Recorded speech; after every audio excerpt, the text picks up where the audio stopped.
केला. बाकीच्या भावकीनं आधी विचार केला, म्हणजे ह्याच्या नादाला लागण्यापेक्षा आपलं आपलं काम धंदा बघू चला म्हणले. त्यांनी सोडलं, पाहुण्या रावळ्यांनी सोडलं.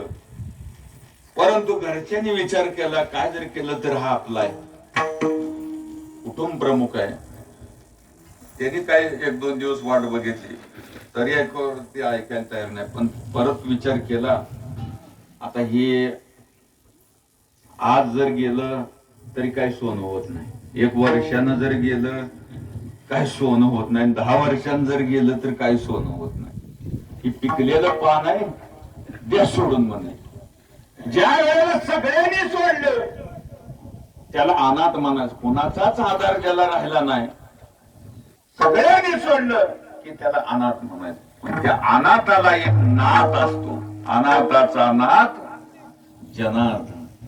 कोण तरी असेल या ब्रह्मांडाचा त्या जगाच्या प्रमुखाच्या नाव काय नाव माहित नाही, पण जाताना का असना, आता कधी तर मरायचंय, जाताना का असना सोडलं त्या सरोवरातलं कमळाचं फुल तोडलं आणि तोडून वर भिरकवलं. कोण होईल तो ब्रह्मांड चालक, आपणची हाक देईल वर भिरकवलं. कोण तर असेल तोच मला सहकार्य केली.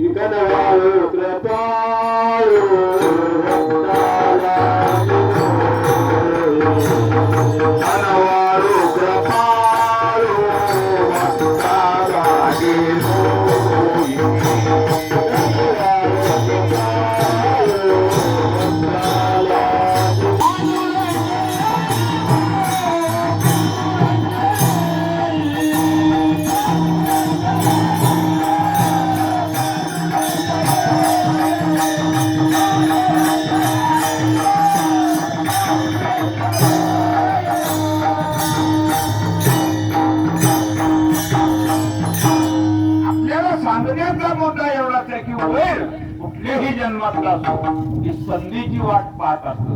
त्या जन्मात येऊन ती बरोबर वैर साध्य करत असतो. ज्याची हत्या केली ते कुठल्याही जन्म मागून हा सोरा घेऊन आलेला माणूस, सोरा घेऊन आलेल्या माणसानं समोरच्या वारकऱ्याला विचारलं, वारकरी दादा काय पाहिले का तू? आता त्यानं काय सांगावं?